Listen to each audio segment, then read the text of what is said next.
Kalakwachero, kalakwachera. Here, dito naman namin ngayon dinala si Ricky.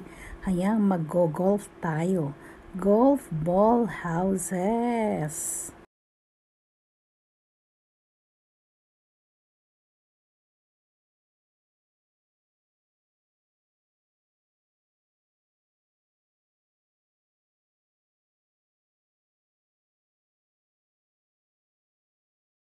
Oh, Ricky, hayan. Last time, nasa tayo, Cube House. Ngayon naman, tingnan mo naman kung saan kita dinala. Oh, diba? Parang maglalaro lang tayo ng golf. Ayan, pwede tayong maglaro ng golf.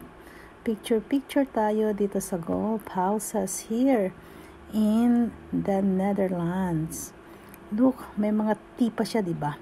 Last time, as you see, merong mga, look, meron tayong pinuntahan ng mga cube house. Cube house yung pinuntahan natin nung nakaraan, di ba? So, ngayon naman, kakaiba talaga dito sa Netherlands ang mga bahay. Ngayon naman, dito ka namin dinala sa kakaibang bahay.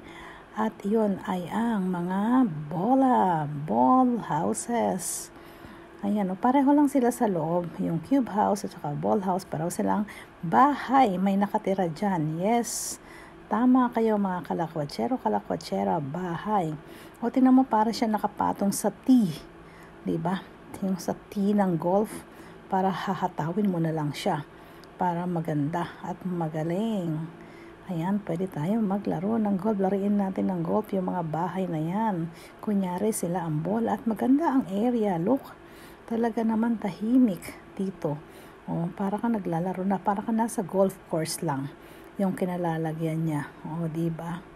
Ang gaganda ng mga bola. Bilog na bilog talaga sila. Wow, super gaganda. Tapos may mga hole pa, yung mga bintana nila. O, diba? Ang ganda. O, anong say mo, Kuya Ricky? Oh, diba? Ang gaganda ng golf ball. Actually, this is my second time around here in this golf ball area. At hindi siya nakakasawang tingnan kasi ang gaganda niya. Oh, first time, talaga hindi ako makapaniwalang may ganito pala. So, talagang pinuntahan ko at tiningnan ko at tama, ang chismis, ang marites. Meron nga nito. At ang ganda naman nila. So, isang parang isang subdivision sila na ang mga bahay ay pare-pareho lang sila. So, ang ganda, diba? So, that's only in the Netherlands.